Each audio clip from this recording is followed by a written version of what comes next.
tozwa ebumbeli biso ebele ya makambo nkama ola mukaba na mboka mabele etika bankoko Commencer notre conférence débat dans l'espoir que les retardataires vont pouvoir nous rejoindre dans l'entretemps. Et je réitère les bonjours à tout le monde, chers compatriotes. Le plaisir est immense pour nous du fait que vous soyez venus assister à cette conférence débat qui a pour thème central guerre d'usure et activisme des groupes armés dans l'Est de la République démocratique du Congo.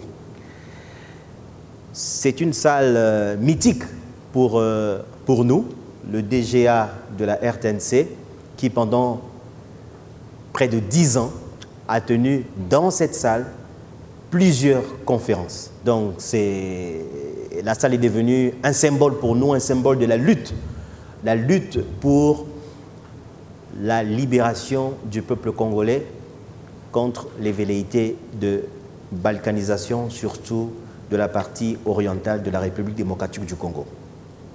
Je m'en vais vous présenter le programme tel qu'il a été concocté. Nous allons commencer par le mot de bienvenue. Je considère que c'est ce que j'ai déjà fait. Et après, il y aura le mot d'introduction du directeur général du magazine Renaissance africaine et DGA de la RTNC. Juste après ce mot d'introduction de M. Freddy Mulumba, nous allons devoir commencer notre conférence débat qui, je le rappelle, a pour thème guerre d'usure et activisme des groupes armés dans la partie est de la République démocratique du Congo.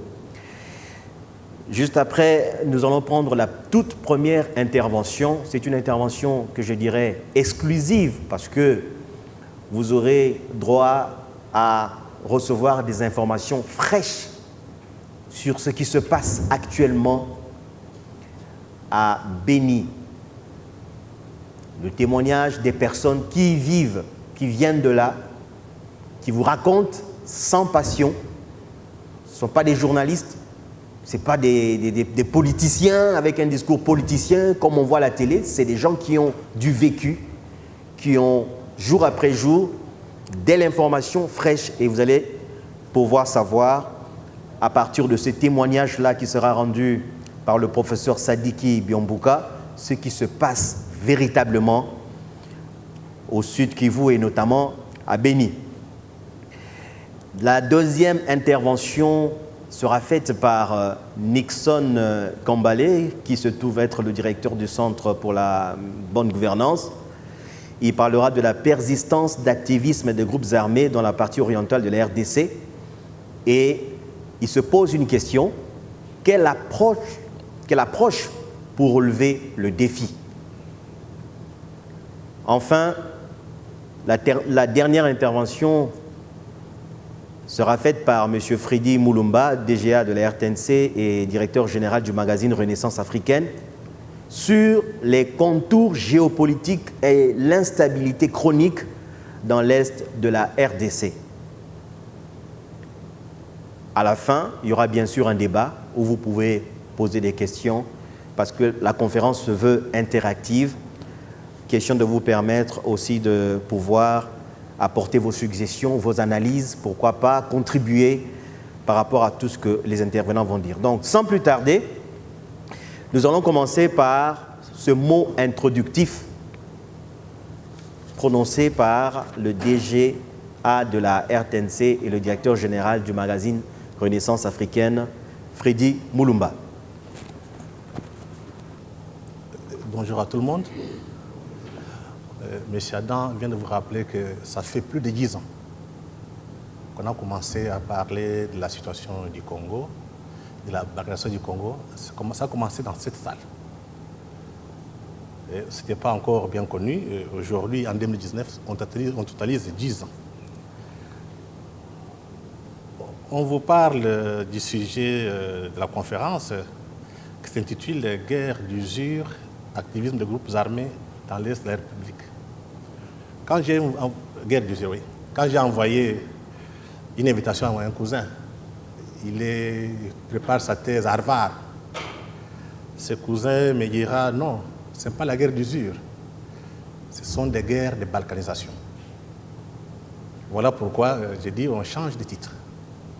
Ce n'est pas la guerre d'usure, mais les guerres de balkanisation et activisme des groupes armés dans l'est du Congo. Pourquoi avoir préparé cette conférence? C'est parce que je pense qu'aujourd'hui, je dirais 17 ans après, on doit s'interroger. Pourquoi cette guerre qui est permanente à l'Est? Pourquoi l'opinion congolaise n'est pas mobilisée? Pourquoi la presse occidentale n'en parle pas autant alors que ça fait beaucoup de morts? Et pourquoi nos hommes politiques ne veulent pas parler? Je pense qu'en tant que citoyens, en tant qu'intellectuels, c'est nous qui sommes la conscience de notre société. Et nous avons le devoir de dire la vérité à notre peuple pour qu'un jour l'histoire ne puisse pas nous condamner. Vous savez, il y a M. Yana, un journaliste, qui était avec Mouzé Kabila, juste avant son assassinat, en 2001. Yana avait publié un article dans le journal de l'Avenir, intitulé « On aura la tête de Kabila dans 3 mois ». Il y a un général qui est passé arrêter Yana avec tout le monde qui était d'Avenir. Et Kabila, le musée, a envoyé quelqu'un pour négocier qu'on puisse les relâcher. Et Hérode a préparé la rencontre entre Yana et Mouzé.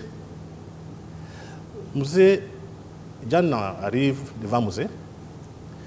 Mouzé lui dit, Yana, ce que tu as écrit est vrai.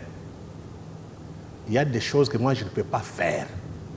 On me demande de faire des choses que je ne peux pas faire, je ne peux pas accepter. Je préfère mourir. Et vous qui restez, continuez la lutte. C'était la parole de Mouzé à Yana. Ça signifie que nous sommes en face de forces capitalistes prédateurs. Généralement, on parle du Rwanda et l'Ouganda. Est-ce que réellement, si nous entrons en guerre contre le Rwanda et l'Ouganda, est-ce que l'Ouganda et le Rwanda peuvent tenir? Non. Derrière, chez nous en Tchouloub, on dit, si vous avez un petit enfant qui te donne 2 coups, fais attention, regarde qui est derrière. Il y a quelqu'un qui est plus âgé. Donc, on utilise le Rwanda et l'Ouganda comme marchepied contre notre propre pays. Mais l'histoire montre toujours qu'à un moment donné, les élites intellectuelles et les élites politiques prennent conscience pour sauver la société, sauver la nation. Donc, voilà pourquoi j'ai pensé qu'il faut ce débat. Ici, ce ne sont pas des politiciens qui parlent. Nous voulons que la vérité soit dite. Nous parlons à notre peuple. Seule l'histoire viendra nous juger.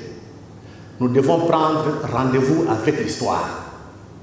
Peut-être que beaucoup de gens ne comprennent pas, c'est là où j'ai dit l'histoire est très importante. Si vous comparez cette période à la période de la décolonisation, vous allez trouver des ressemblances. Une puissance, la puissance coloniale, c'était la Grande-Bretagne, la France et autres. Après la guerre mondiale, il y a eu la puissance américaine qui a pris la tête, le leadership. Automatiquement, la donne a changé. Et l'Amérique a fait par tous les moyens pour qu'il y ait des colonisations, pour avoir l'accès au marché des anciens pays coloniaux. Actuellement, vous avez l'Amérique qui décline et d'autres puissances émergent. Donc la carte sur le plan international a basculé. Donc nous devons tirer les leçons de l'histoire pour nous préparer à nous battre. Hier, l'Occident, l'Europe, nous a dominés, nous a colonisés. L'Occident et l'Europe n'est plus séculier. Il ne faudrait pas que quand l'Occident s'efface, qu'on ait encore de nouveaux maîtres. Et là, nous qui étions à l'école des Blancs, l'école moderne, nous avons le devoir de préparer notre peuple, de l'organiser pour nous battre. La liberté a un prix. Nous avons un pays trop riche. Ne pensez-vous pas qu'on va nous laisser tranquilles? Nous sommes au cœur des enjeux de la mondialisation. On fera par tous les moyens pour nous coloniser. Mais nous ferons par tous les moyens pour nous libérer. Donc, c'est la deuxième vague de libération qui est déclenchée. Prenez le temps, mais préparez les jeunes. Il faut que les jeunes prennent conscience aujourd'hui. D'ici 20 ans, ils auront 30 ans, 40 ans. C'est qu'on voit qu'ils vont continuer la lutte. Mais si la jeunesse n'est pas consciente, on nous fera encore des esclaves. Donc, cette conférence s'inscrit dans la logique de la mobilisation. Mobiliser notre peuple et mobiliser les médias pour que ce qui se passe à Béni aujourd'hui et dans les sud de Kivu soit connu sur la place publique. On vient d'envoyer notre armée pour mettre l'ordre à Béni. Il faudrait aussi que notre peuple sache ce qui se passe là-bas. Voilà l'importance de telle conférence. J'espère que les médias vont relayer pour qu'on puisse créer une certaine opinion afin de peser sur le processus. Je vous remercie. La présente conférence débat s'inscrit donc dans la logique de mobiliser notre peuple à travers les médias, à travers les réseaux sociaux aujourd'hui qui sont très en vue, afin que notre population puisse maîtriser la quintessence, la situation qui prévaut dans la partie est du pays, puisque ça nous concerne, nous tous, quelles que soient les couleurs politiques, quel que soit notre domaine de formation. Nous sommes tous des Congolais, donc très sensibles à ce qui se passe dans la partie est du pays. Donc il faudrait une mobilisation tous azimuts de toutes les forces, de toutes les intelligences pour pouvoir aider à non seulement comprendre, mais aussi à mettre fin à ce qui se passe dans la partie est du pays, comme l'a rappelé M. Freddy Moulumba. Nous allons donc commencer, ça c'était un peu le mot d'introduction. Nous allons à présent commencer notre conférence débat. Je rappelle que le modérateur de la conférence débat, bienvenue Marie Bakoubania, va nous rejoindre dans quelques instants. Et là, nous allons donc directement entamer la partie, une des parties les plus intéressantes. Toutes les parties sont intéressantes, mais celle-là va vous permettre de pouvoir comprendre ce qui se passe dans la partie est du pays. Donc, nous allons prendre le professeur Sadiki Byambuka, qui vit sur place, qui a été sur place, qui connaît les méandres de toute la situation qui se passe dans la partie est du pays. Vous allez le suivre très attentivement et il va vous brosser toute la situation. Comment en est-on arrivé là? Qu'est-ce qui se passe véritablement? Les cris de la population, le mouvement rebelle et l'instabilité chronique qui se prolonge, qui s'éternise. Pourquoi? Comment? Par qui? Quels sont les acteurs en présence? Il a toutes ces réponses. Donc je laisse rapidement la parole donc, au professeur Sadiki Byambuka pour son témoignage. Je vais, moi, m'appesantir sur la situation au sud Kivu. Et donc, je n'aborderai pas les aspects sur Béni, parce qu'il y a mon collègue, Kambale, qui est là, qui, lui, venant du Nord Kivu, travaillant sur cette problématique-là. Donc, Nord Kivu et Béni particulièrement, ce sera Kambale.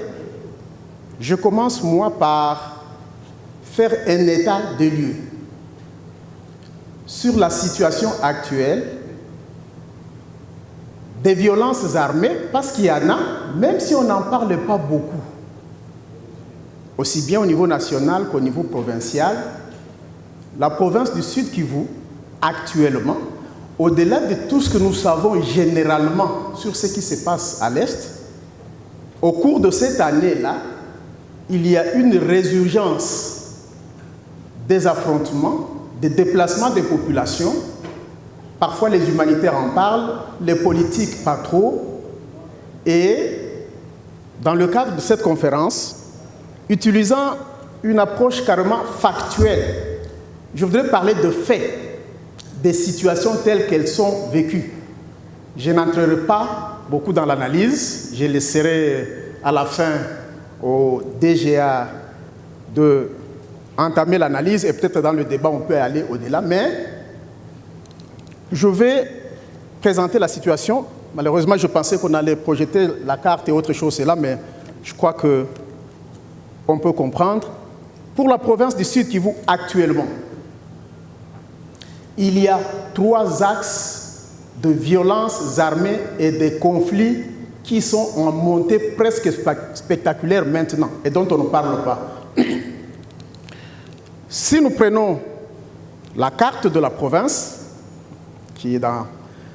Il y a l'axe nord, en commençant par le territoire de Calais, qui est frontalier avec le Rwanda, qui se prolonge du côté nord, sur la route Bukavu-Kisangani, passé par la région de Bunyakiri, et ça tourne vers l'ouest tout le territoire de Shabunda, qui est le territoire le plus grand de la province du Sud Kivu. Cet espace-là, donc l'axe nord et nord-ouest, constitue un premier bloc. Le deuxième bloc, c'est le bloc plaine de la Ruzizi, donc l'exutoire du lac Kivu, qui est la rivière Ruzizi, qui descend et va se déverser dans le lac Tanganyika. Là, on est le long de la frontière avec le Rwanda, le Burundi et avec le lac Tanganyika qui fait frontière avec la Tanzanie. Donc ce couloir plaine de la Ruzizi et littoral du Tanganyika, qui prend principalement les territoires d'Uvira et de Fizi, c'est le deuxième bloc d'insécurité et de violences armées actuellement. Le troisième bloc, c'est les hauts et moyens plateaux d'Uvira, Fizi et Itongo. Donc la région qui est au-delà du littoral de deux lacs, mais la région des monts Mitumba et du massif d'Itombwe, qu'on appelle généralement là-bas les hauts plateaux. Et ce sont les hauts plateaux qui sont dans 3 territoires, Fizi, Uvira et Itombwe, qui est la partie dans le territoire des monts. Voilà les 3 blocs.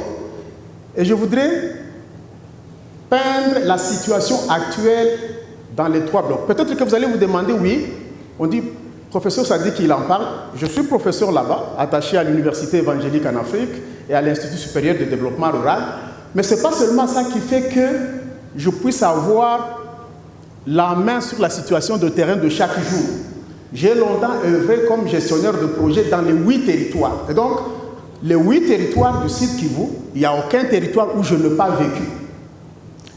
J'ai été président de la commission éthique de la société civile du Sud Kivu. Quand la conférence nationale se faisait ici, notre rôle en province était voir les dimensions éthiques au sein de toute l'activité de la société civile. Et c'est là nous a mis en relation avec les situations du terrain. Je présidais le conseil régional des ONG du Sud Kivu. Vous savez que les ONG en République démocratique du Congo, nous avons un conseil national, le CNONG à Kinshasa, mais chaque province a un CRON, conseil régional. J'ai présidé le conseil des ONG de développement du Sud Kivu pendant 5 ans. Donc, contact avec les ONG, y compris les ONG qui travaillent dans le domaine de la pacification et réconciliation. J'ai été élu, j'avais été élu comme député national, donc les 8 ans passés, j'étais à l'Assemblée nationale ici, faisant les va-et-vient. Et donc, même en ce qui concerne la perspective des politiques, je connais, parce que je viens de faire 8 ans, je ne le suis plus, je suis un député national honoraire, j'ai eu à suivre la situation sous cet angle-là aussi. Et actuellement, en tant que scientifique, je suis en train de travailler sur des comités de thèse de doctorat de quelques assistants à l'université évangélique, parce que là, il y a un département de paix et développement. Et donc, l'approche scientifique, avec des gens qui développent maintenant des thèses de doctorat sur la situation des violences et conflits au Sud Kivu. Quand je cumule ces perspectives, je crois que je suis fondé de devoir vous donner la situation vraie telle qu'elle est. Alors, prenons le premier axe. L'axe nord, Calais, Bunyakiri, Shabunda. Actuellement, et d'ailleurs je crois que le DG a touché un peu, je ne sais pas si ce point quand on était dehors ou ici, il y a des phénomènes anormaux qui se passent et dont on ne parle pas. Il n'y a pas longtemps, en 2019 ici, des populations d'origine rwandaise, qu'on appelle généralement les Interahamwe. Certains sont venus du Nord Kivu, d'autres des fins fonds, donc de territoire de Fizi, Shabunda, et ils sont montés, ils sont constitués un camp à Bunyakiri. Maintenant, quand nous parlons, plus de 1000 personnes dans un camp établi par eux-mêmes, contrôlé par eux-mêmes, avec armes, hommes, femmes, enfants. Donc, ils ont décidé de quitter le Nord Kivu et de quitter les fins fonds des forêts et établir un camp à Bunyakiri. La population a crié, il y a eu des mémos, comment des populations étrangères peuvent contrôler tout un espace, à leur gré, s'établir, et là, c'est sans relation avec le HCR ou quoi que ce soit. Et jusqu'à aujourd'hui, ça fait 6-7 mois, ça pose des problèmes de cohabitation avec les populations locales. Mais le phénomène déjà, de voir en un moment donné des populations en grand nombre qui viennent avec des armes et qui s'établissent. Ça, c'est un fait. Et donc, la problématique de l'insécurité autour de Bunyakiri avec la présence des FDLR, mais aussi la présence des différents groupes Maïmaï, qui sont des groupes locaux, tels que nous le savons depuis la résistance, qui sont là, c'est déjà un grand problème. Mais aussi, les autres groupes armés, surtout que dans la partie Calais, à part la problématique entre les éleveurs et les agriculteurs, il y a aussi les mines d'or. C'est là, par exemple, il y a la mine de Rubaya, qui est déjà la frontière entre le Sud Kivu et le Nord Kivu, les mines de Nyabibwe. Et donc, autour de l'exploitation de ces mines d'or, les différents groupes, notamment des groupes Maïmaï, il y a un autre groupe armé qu'on appelle Nyatura, qui est d'obédience Hutu, principalement, et ces FDLR. Ce mélange-là, ça fait que les affrontements sont répétitifs. Pas seulement entre groupes armés, mais aussi sur des populations civiles, surtout avec des motivations soit économiques, chasser ceux qui sont autour des mines, soit ethniques, parce que là, on est au confin, ceux qui sont à Calais, vous êtes déjà à la limite avec le Massissi, au Nord Kivu. Et donc la dimension interethnique, la dimension économique, ça fait que régulièrement, les gens sont en déplacement pour venir rester le long de l'axe Bukavu-Goma, l'axe routier, là où il y a une présence suffisante des forces armées de la République démocratique du Congo. Et quand on monte vers l'ouest Chabunda, c'est presque un domaine de ce qu'on appelle un groupe armé qui a plusieurs factions, mais dont le dénominateur en termes de nom, il s'appelle Raïa Mutomboki. Donc, si on traduisait littéralement, Raïa Mutomboki, ça signifie citoyen en colère. Donc, ils se sont constitués. Eux n'aiment pas s'appeler Maïmaï, ils sont Raïa Mutomboki. Tout Chabunda, et là, chaque chef de Raïa Mutomboki constitue sa faction. Donc, là aussi, beaucoup de déplacements des populations, surtout autour des zones minières, mais aussi les zones d'exploitation forestière. La présence des forces régulières, c'est plus au chef-lieu du territoire, mais dans les deux chefferies, notamment Wakabango, certaines parties sont sous le contrôle de l'armée, d'autres parties sont systématiquement sous le contrôle des milices, qui administrent, qui font payer les impôts et taxes, qui en fait se considèrent comme étant l'État là-bas. Donc, conséquence, les déplacements des populations, surtout dans les hauts plateaux de Numbi à Calais, vers le bas, la population de Bunyakiri qui fuit, la plupart des gens de Bunyakiri maintenant sont à Bukavu, et là, or, c'est Bunyakiri qui produisait du manioc, qui produisait des bananes pour approvisionner la ville de Bukavu. Conséquence, la vie économique, l'approvisionnement en vivres devient de plus en plus difficile. Les populations ont parlé, les groupes de la société civile parlent, quelques interventions de l'armée régulière se font, mais la situation est telle que dans cet axe-là, le territoire national est contrôlé en partie par la République et en partie carrément par toute cette constellation de groupes armés. Ça, c'est le premier bloc. Prenons le deuxième bloc, qui est un peu plus compliqué que le premier. C'est le bloc de l'axe plaine de la Ruzizi, littoral du lac Tanganyika. D'abord, historiquement, cette partie qu'on appelle le sud-sud de la province, c'est la partie qui a une histoire longue des luttes armées, depuis la rébellion mouléliste. Les grands noms de la rébellion mouléliste au Sud Kivu sont soit d'Ouvira ou de Fizi. Marandura, Bidalira, Dounia, Lecha qui est venu être chef d'état-major ici, Sikatende et consorts. Et donc, il y a ce passé de la résistance qui est très incrusté sur cet axe-là, mais ce qui complique, c'est la position géographique. C'est la partie qui est à la limite avec le Rwanda, le Burundi et plus au sud, la Tanzanie. Qu'est-ce qui se passe là? Il y a aussi, comme dans l'autre bloc dont je parlais, le bloc nord et ouest, il y a présence de beaucoup de groupes armés. Il y a les groupes locaux des Maï Maï avec plusieurs factions, mais il y a les FRF qui sont des groupes de Banyamulenge, donc les populations d'expression rwandaise, congolaise, FRF. Il y a les groupes armés étrangers. Pas seulement qui viennent agir et rentrer, mais qui viennent s'installer. C'est le cas des FNL burundais, les Forces nationales de libération du Burundi, installés avec des camps à côté de la sucrerie d'Ekiliba, donc l'usine, on a dit on va relancer bientôt, mais vous trouverez des camps des Forces nationales de libération de Burundi, en armes installés. À quelques kilomètres, vous trouverez un camp des FRDC. Les FDLR rwandais, installés. Certains opérants et rentrants, d'autres installés. Un autre groupe burundais récent qu'on est en train d'appeler Red Tabara.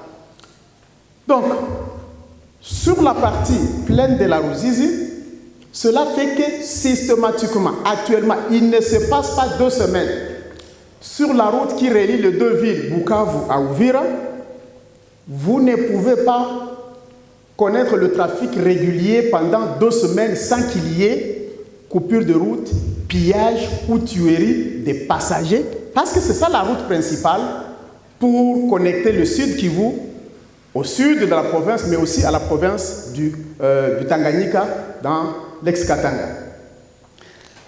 Cette situation est là, et quand on descend vers Fizi, le littoral du lac Tanganyika,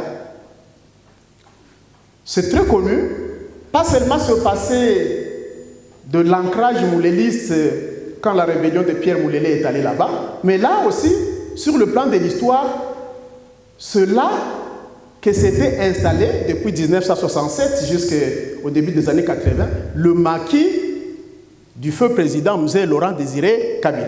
C'était pratiquement dans Fizi. Et donc, l'habitude des armes de se défendre est ancrée dans le milieu local. Alors là aussi, on va trouver la situation avec la présence de plusieurs groupes armés, notamment Maï Maï, mais aussi des groupes étrangers burundais qui font les va-et-vient.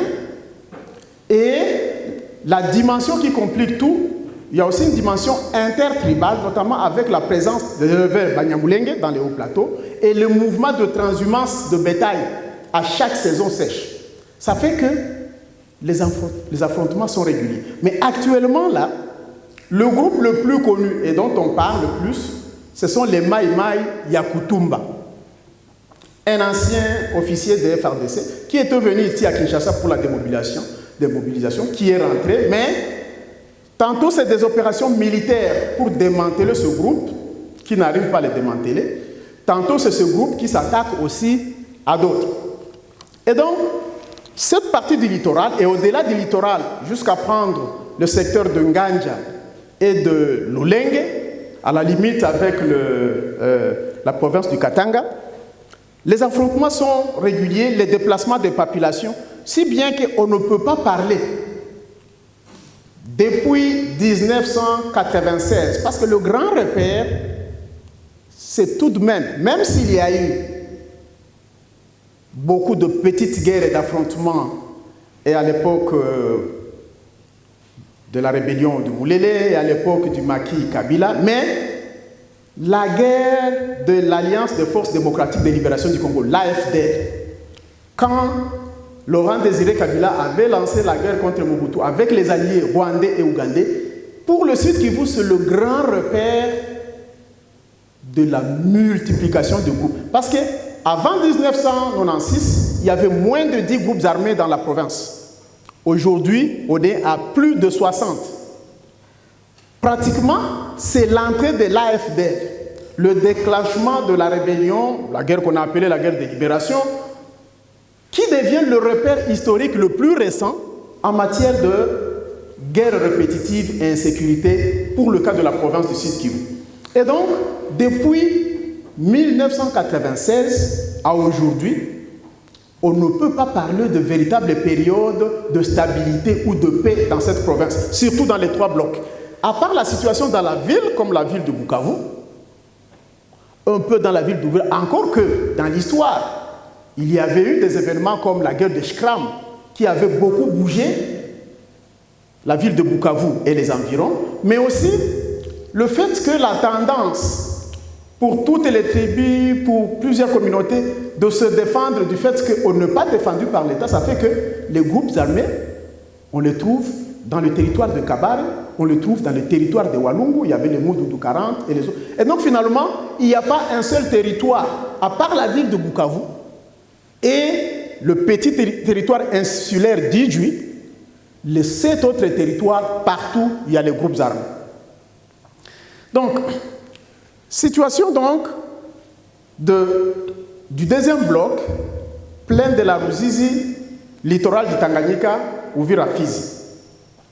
Mais maintenant là, la partie qui est en train de bouillonner depuis 2 ans, où il y a destruction systématique des villages, mort d'hommes, affrontements contre l'armée nationale ou entre groupes à caractère tribal, c'est dans le 3e axe que j'ai annoncé les hauts et moyens plateaux de Fizi, Uvira et Itombwe.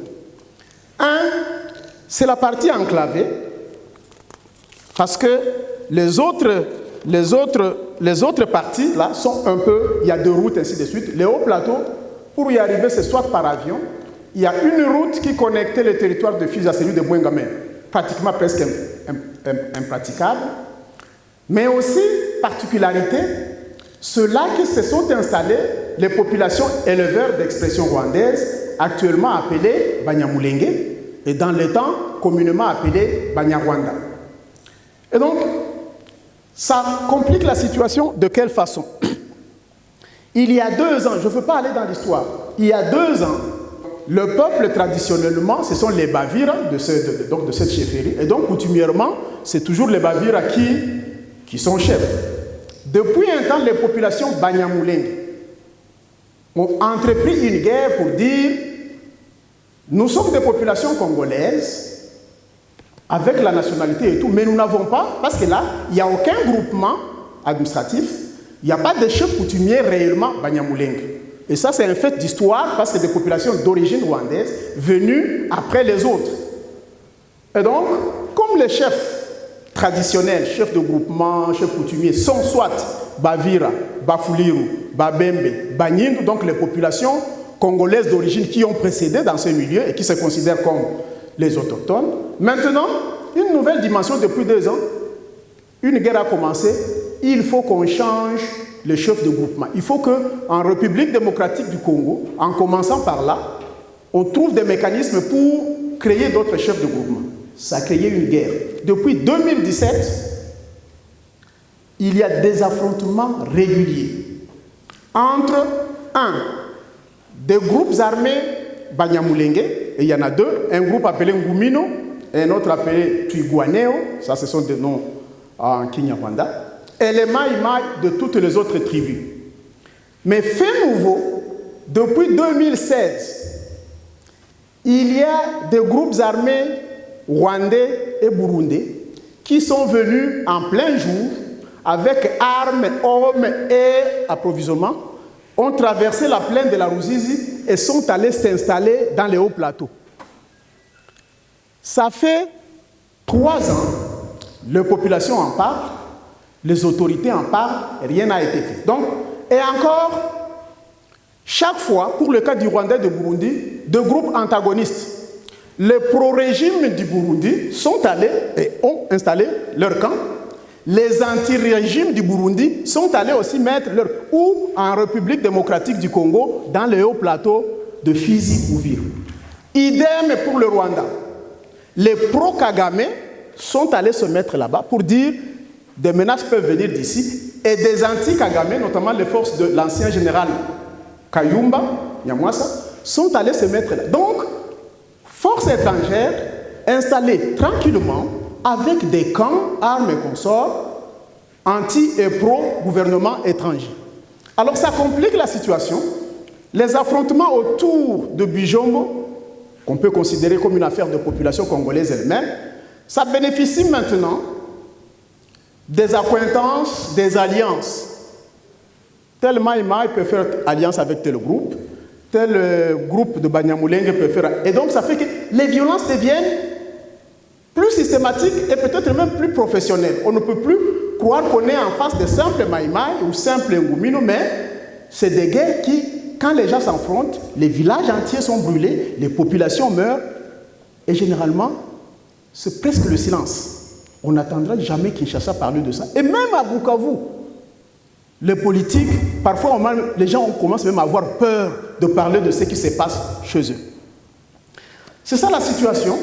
Et dernièrement, au mois de mai, avec l'assassinat d'un chef coutumier d'une tribu, Banyindu, cette guerre qui était localisée en territoire d'Ouvira dans les Hauts-Plateaux a pris de l'extension. Donc il y a eu systématiquement affrontement entre Maïmaï, Ngumino et les autres. Tous les Hauts-Plateaux, au moment où nous parlons ici, il n'y a aucun village dans les Hauts-Plateaux du territoire d'Ouvira, de Fizi ou d'Itombwe qui est en paix. Et l'épicentre est allé se situer vers une localité qui est devenue un cas emblématique, je crois, dans cette situation, Minembwe. Je crois que vous entendez beaucoup parler de Minembwe, commune de Minembwe. Alors, des ONG qui travaillent sur cette situation, qui essaient de faire quelque chose, ont réuni dernièrement un grand dialogue intercommunautaire à Ouvira, du 25 au 28 juin, très récemment. J'étais là comme l'un des facilitateurs. Nous étions une équipe de 10 facilitateurs. Certains sont venus de Kinshasa, de Bukavu. La présidence de la République était représentée. Le conseiller spécial du chef de l'État en matière de questions socio-culturelles était là avec toute une équipe parce qu'ils ont tenu à la présence de Kinshasa. Les autorités militaires du niveau national, provincial étaient là.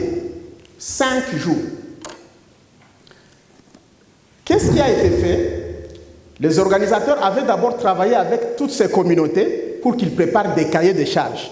Et là, c'est ce qui nous conforte, nous autres qui faisons un peu les analyses, qui avons les informations de fait, tout en facilitant ces dialogues, on voulait voir quelle est la perception de ceux qui vivent les affaires, cette guerre chaque jour. Les différentes communautés, Banyamulenge, Bavira, Bafuliru, Banyindu, il y avait la communauté des Bashi, mais qui n'était pas venue avec un cahier de charges. Ils ont présenté la situation telle qu'elle est, en présence de tout le monde, niveau national, donc délégué de la présidence, niveau provincial, autorité militaire. Alors, qu'est-ce qui est ressorti? Et ces faits, nous le savions.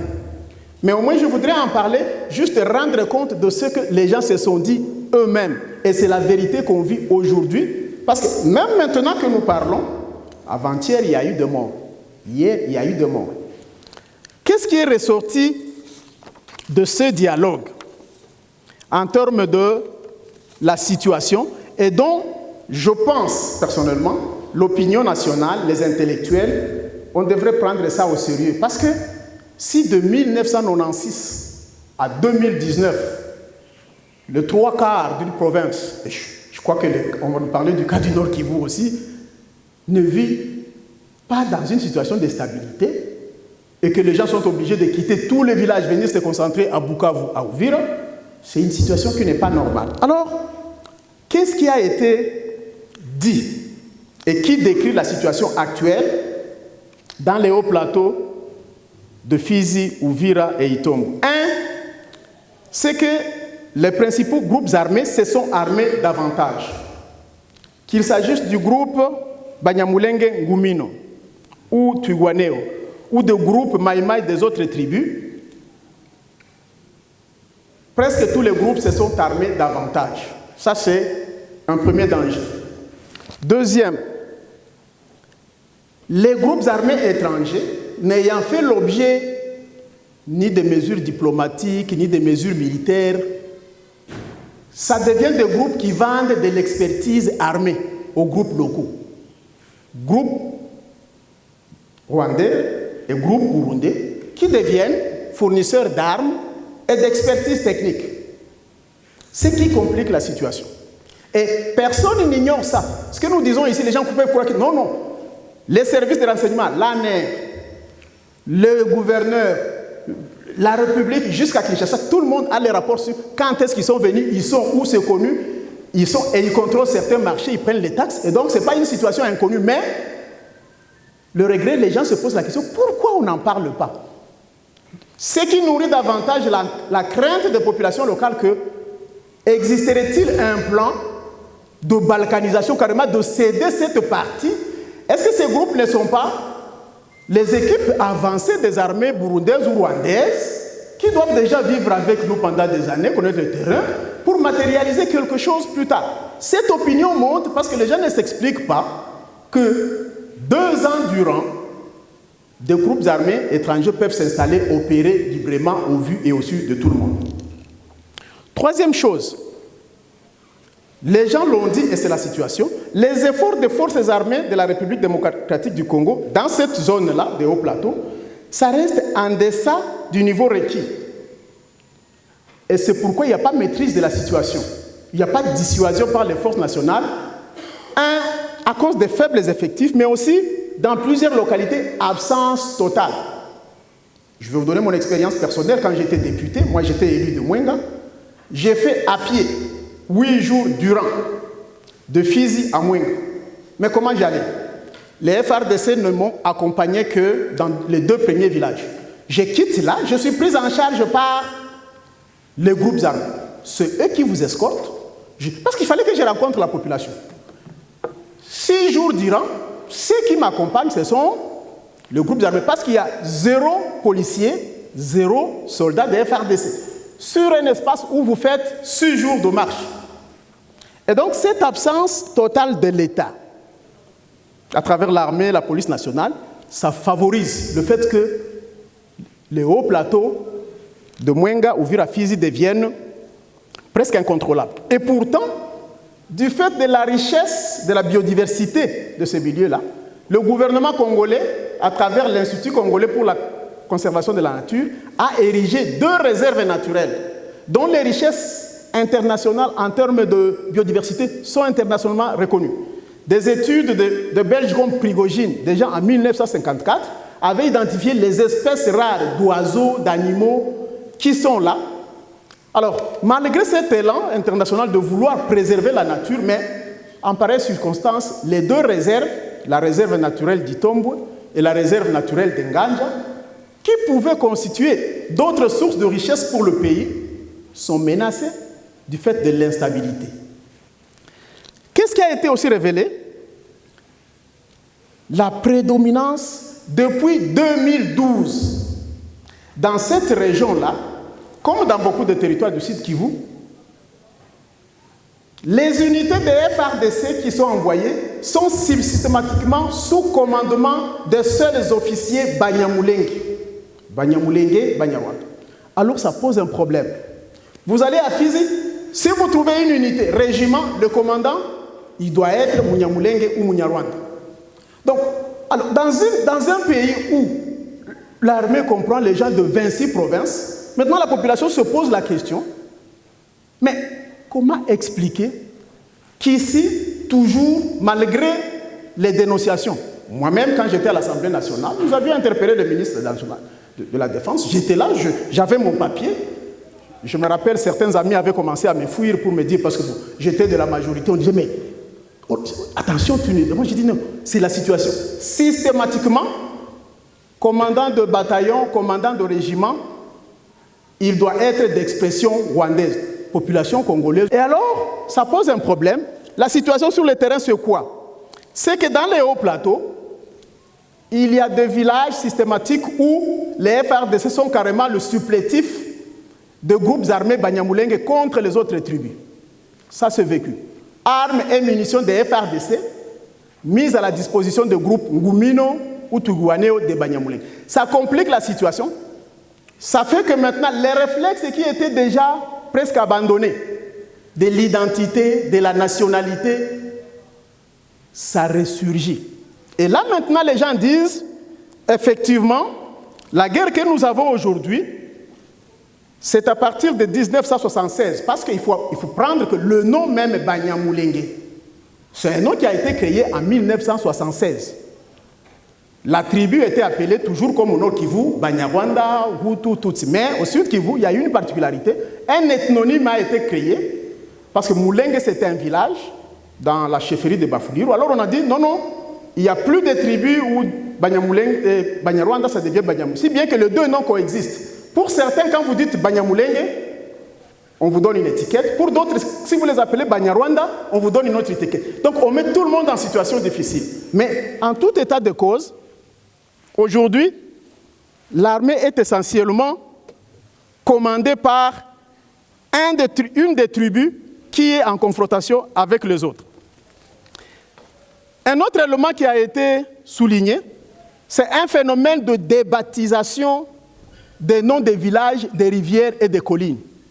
Donc, les noms qui relèvent des tribus traditionnellement installées, on est en train de prendre d'autres noms, des noms tirés du Rwanda. Si au Rwanda, il y a un village, je ne sais pas, Tchangougou, un matin arrive, la population locale, Banyamulenge, qui dit, non, ce village, ce n'est plus tel, ça s'appelle maintenant Tchangougou. Et ce phénomène-là, débaptisation des noms pour prendre des noms du Rwanda et pousser maintenant l'administration à vouloir, on commence même à dire aux administrateurs locaux, non, changer, ce n'est pas ça, ça devient un phénomène nouveau. Alors ça fait que la situation s'est beaucoup compliquée, au point que même les tribus, les groupes locaux qui n'avaient pas encore des armes commencent aussi à se dire, l'État ne peut pas nous protéger, des signaux d'un début de balkanisation avec les pays voisins sont clairs. Il y a deux choses, on n'est pas protégé par l'État, on tente de se protéger nous-mêmes. Voilà comment les groupes armés ne font que se multiplier. Et alors, dans ce contexte-là, les ONG essaient de faire quelque chose. Il y a un début d'action, il y a 2 mois au moins, pour la première fois, on a envoyé à Minembwe un commandant qui est venu quand même, qui est d'origine de la province de l'Équateur. Et la situation a changé. Alors les gens ont commencé à dire, mais c'est ça l'armée nationale. On ne peut pas avoir une armée d'où les originaires, les anciens membres des groupes armés d'une ethnie ici vont être les commandants systématiquement contre tous les autres. Au moins un début a commencé à être là. Et enfin, l'affaire de ce village de Minembwe, je vais terminer par là, dont on parle beaucoup, qui a été érigé avec un dernier décret ici en commune, comme d'autres communes. Mais alors, pour lesquelles il y a une situation atypique. Déjà, en 1998, sous la rébellion du RCD, le RCD avait créé un territoire à lui, et il l'a baptisé Minembwe. Il avait découpé le territoire d'Ouvira, de Fizi et de Mwenga pour constituer un territoire qu'on avait appelé Minembwe. Avec le dialogue de Sand City, les actes de la rébellion ont été annulés, et avec le 1+4, ce territoire n'existe pas. Mais, quand les communes ont été créées, toutes les autres communes au Sud Kivu n'ont jamais été mises en place. Mais seule la commune de Minembwe, on a dit, on va nommer les gens, commençons seulement à faire fonctionner la commune de Minembwe. Et là, ça pose un problème pour les autres populations. On se dit, mais quelle est cette commune exceptionnelle, avec des mesures exceptionnelles? C'est la raison pour laquelle, dans ce dialogue-là, d'autres communautés disent, nous, si on n'annule pas Minembwe, ce sera la guerre. Voilà un peu comment les choses se compliquent. Et finalement, depuis l'AFDEL, certains leaders politiques, notamment ceux qui ont concouru, qui avaient créé Minembwe, et qui sont encore dans les institutions actuellement, dans tous les dialogues, on nous a montré que les tireurs de ficelles sont à Kinshasa, dans les institutions nationales. On a créé des choses quand on était leader rebelle RCD, on est passé au gouvernement par différentes positions, et je vais terminer par un fait anodin mais important. Après la nomination du gouvernement, je crois le lundi passé, le mercredi et le jeudi, une milice a tué 7 personnes et ils ont déclaré, nous le faisons parce que nous, au moins, notre puissance est encore maintenue au gouvernement. Voilà des choses qui sont dangereuses, qui font que la situation est complexe et les gens commencent à se dire, on se comporte comment? Fait tel qu'est vécu, sur le terrain, rapporté aussi à travers ce dialogue. Qu'est-ce qu'il faut faire? Qu'est-ce qu'il ne faut pas faire? Quelle est la part de l'État? Quelle est la part de nous intellectuels? Je crois que les analyses devraient nous amener plus loin. J'ai voulu seulement m'arrêter sur une description factuelle d'une situation explosive, dangereuse, qui fait mort d'homme, mais dont on ne parle pas assez. Situation de guerre, d'insécurité au Sud Kivu. Merci.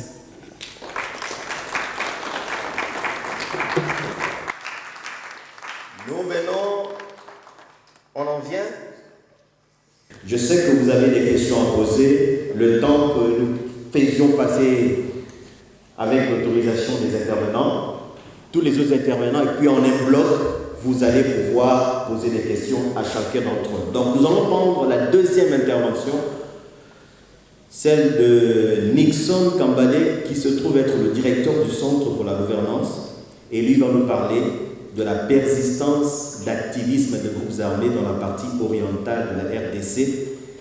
Quelle approche pour relever le défi? Monsieur Nixon.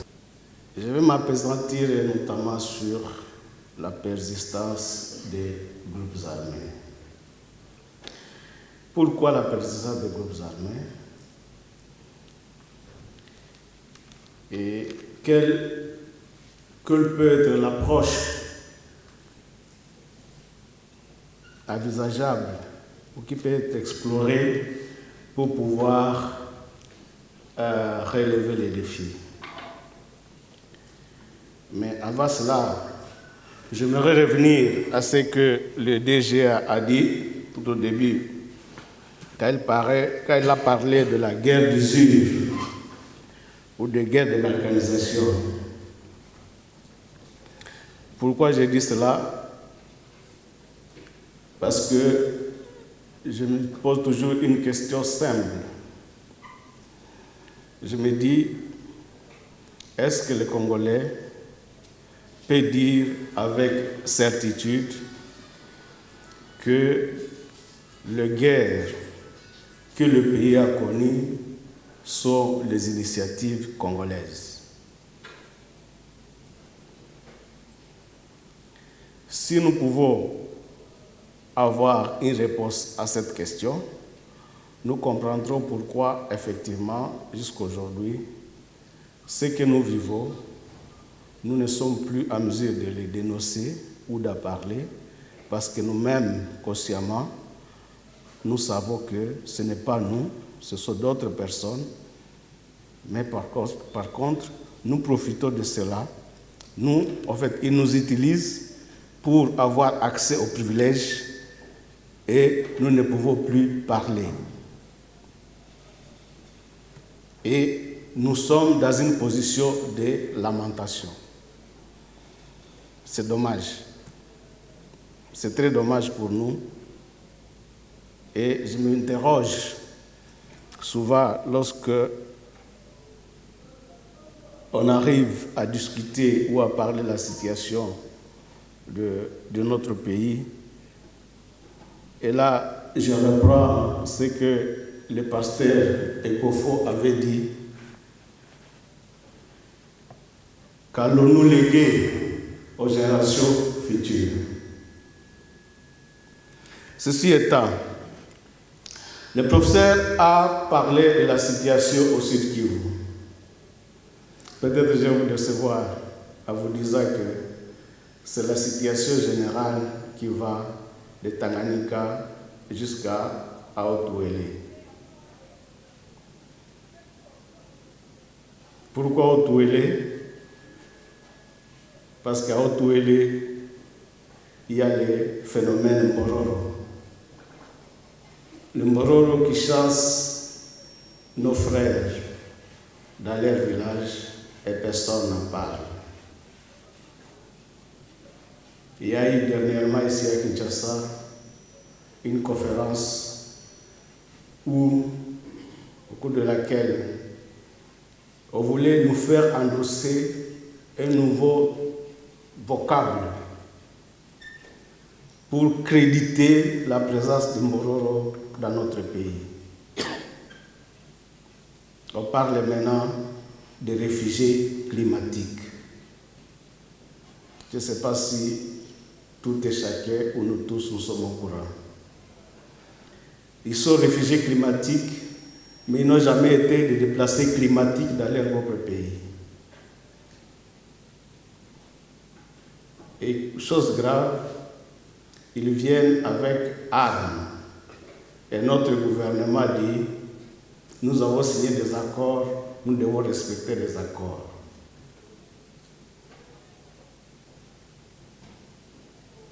Je donne cet exemple pour évidemment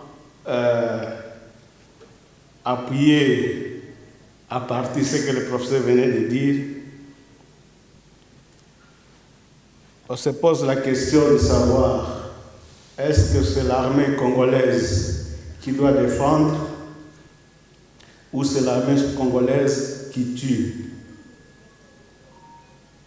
Le professeur a dit, l'armée sert d'élément supplétif à certains pour traquer les autres. En fait, ce que le professeur ne voulait pas dire, ou ce qu'il a dit autrement, c'est que c'est notre armée qui traque ses propres citoyens.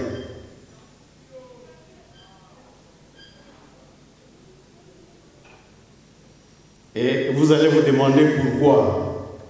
Parce qu'évidemment, notre armée est ce qu'elle est depuis ce que nous avons appelé la gestion de partage équitable et équilibré du pouvoir.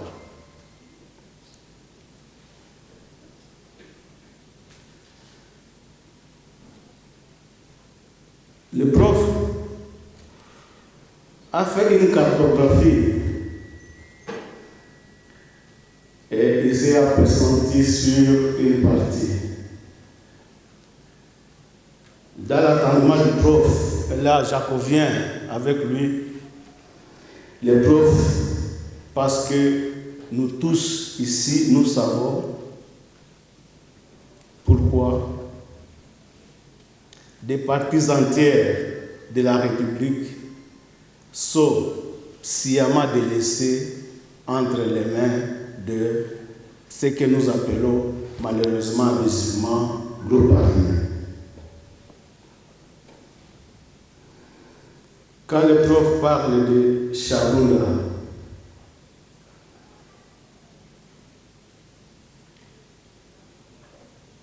il parle de Calais. Et je crois que tous vous avez suivi, il a mentionné 2 carrières minières.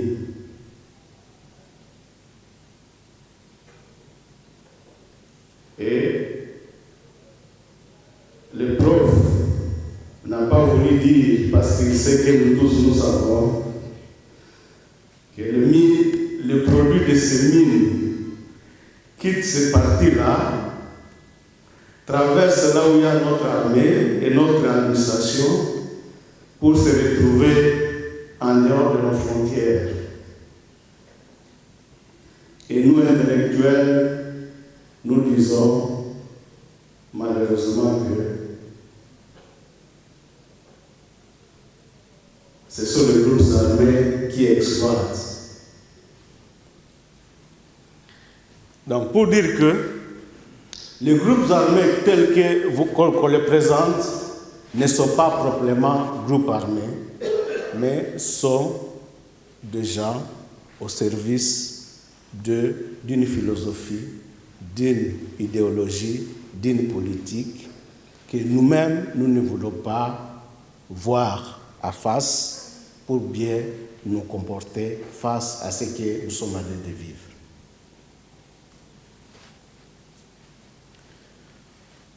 J'étais à Bouta le mois passé. Je suis arrivé à Bunia. Au jour d'aujourd'hui, je peux vous dire que la ville de Bunia est divisée à deux. Une partie où une communauté préfère vivre seule et une autre où toutes les autres communautés congolaises peuvent vivre. Et on n'en parle pas. Il y a 2 jours, le territoire de Djougou est pratiquement divisé à 2.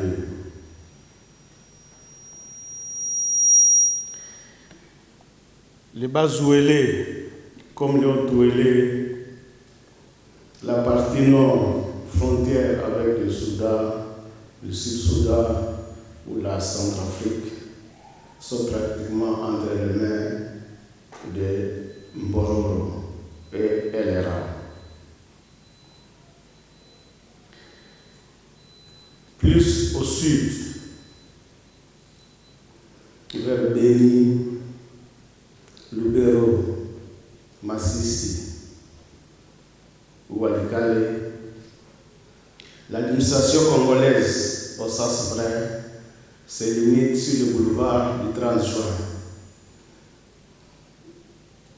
Pour illustrer ce qui se passe, c'est pour dire que le Congo n'administre que le centre et le reste est entre les mains de personnes abusivement appelées groupes armés, mais qui sont étrangères dans notre pays. Et ce qui est marrant, c'est que ces personnes exploitent nos ressources et nous, malheureusement, on nous dit que ce sont de Rwanda, l'Ouganda, ainsi de suite, qui viennent chez nous, mais nous ne faisons rien. C'est bien beau, je veux que le Rwanda, l'Ouganda viennent, mais qu'est-ce que nous, Congolais, faisons? Le gouvernement congolais, au vrai sens, ne s'est jamais donné la peine de se déroger du pourquoi de la révolte. Je préfère ne pas parler de l'armement, mais de la révolte des jeunes Congolais. Je préfère parler de la révolte. Pourquoi? Parce que le gouvernement congolais croit abusivement que ce que les jeunes Congolais font, que ce soit au sud, au nord, à Ituri, c'est une manière de s'opposer contre l'autorité de l'État. Par contre, c'est à cause de ces jeunes-là révoltés que le Congo peut encore se considérer Congo dans ses limites actuelles. Parce que si c'était l'armée, notre armée, le Congo ne serait plus dans les limites que malheureusement pour lesquelles nos aïeux, nos pères d'indépendance ont lutté pour que nous soyons maintenus comme. C'est bien beau. Malheureusement, évidemment, dans ce cocktail, il y a certains de nous qui prennent fait cause de ceux-là qui ne veulent pas nous laisser à paix. Et c'est comme ça ce qui explique la multitude de groupes